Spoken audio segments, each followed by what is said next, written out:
Okay, now that we've gone through how to identify parts of a complex number, the real and the imaginary part, we're going to use that when we add and subtract.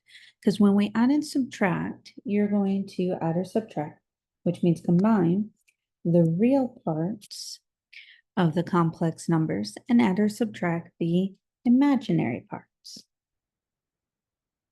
Remember, the real parts don't have an I, the imaginary parts do.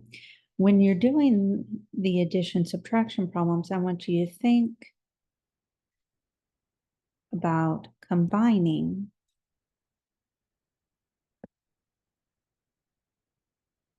like terms. That may help you when we look at addition and subtraction of these guys. If we look at our first example, we have 1 minus 5i. That's our first complex number, which is why it's in a parenthesis. And 3 plus 7i. And again, it's in parentheses because it's a complex number. The problem's telling you that each of our parentheses is a number. But now that we're adding or subtracting, we don't really need the parentheses. There's no negative to distribute, no number or coefficient in front, so we can drop the parentheses. We get 1 minus 5i plus 3 plus 7i. Now, the technical way to do this is you combine the real parts of the complex number and then the imaginary parts. Our real parts are going to be our plain numbers, our 1 and the positive 3.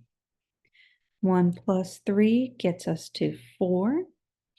And then when we look at our imaginary pieces, the pieces with the I, we have a negative 5i plus 7i. Negative 5 plus 7 gets us positive 2, so we're going to have plus 2i.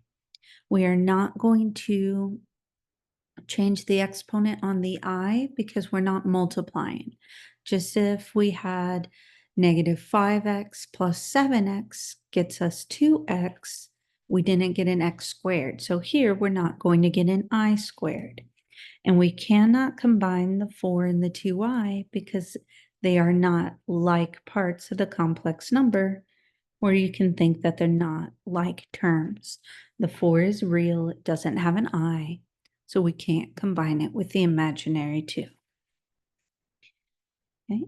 Second one, we have a subtraction problem. This time we can't just drop the parentheses because of this negative. That negative is going to have to go all the way through that second complex number. If you need to, go ahead and make it a negative 1 and distribute a negative 1 through the second parentheses, or you can think that we are just going to change everybody's sign. The first complex number, the negative 6 plus 11i, stays the same. But now we're going to start changing people's signs because of the negative we're distributing. A negative 9 or negative 1 times negative 9 gets us a positive 9. And we are taking a negative 1 times a positive 12i, or we're changing our positive 12i to a negative. So it becomes minus 12i. And now we need to combine like terms, just like we did in the first one. So we're going to combine our real parts, which are our 6 and our 9. Negative 6 plus 9 gets us a positive 3. And then looking at our imaginary parts, we have a positive 11i, a negative 12i, and 11 minus 12 gets us a negative 1i. And you can write your answer as 3 minus 1i, or as you know, mathematicians are lazy, we don't write the 1 as our coefficient most of the time. So you can also see this as 3 minus I.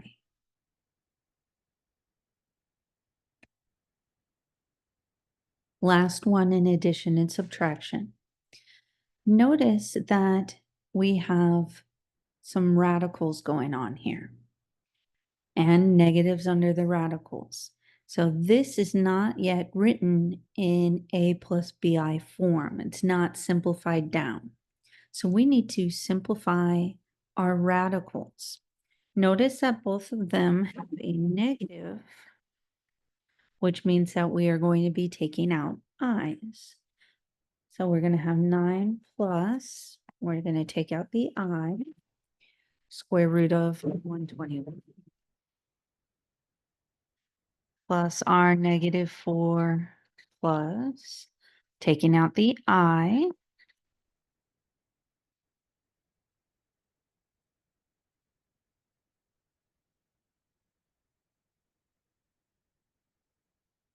and then we have the square root of positive 81.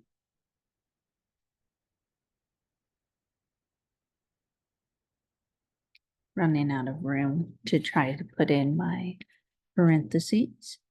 There we go. Oh, that's a jacked up looking 81. Let's try that again.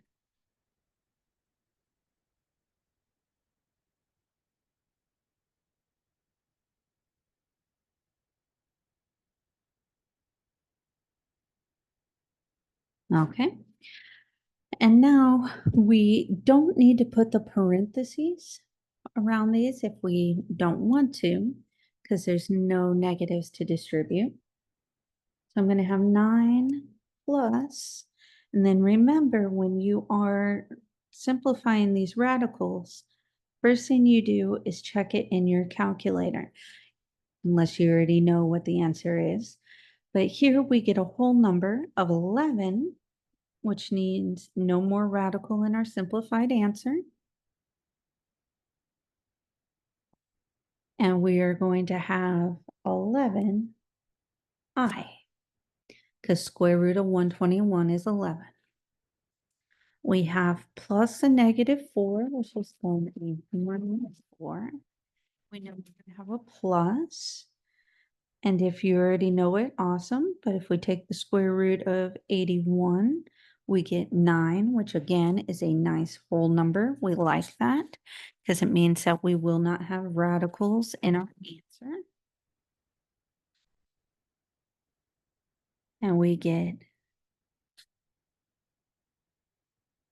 I.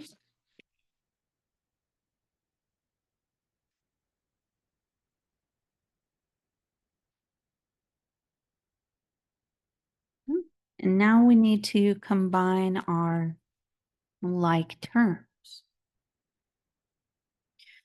By combining our like terms, remember we're going to combine the real parts. So 9 plus a negative 4 gets us a positive 5.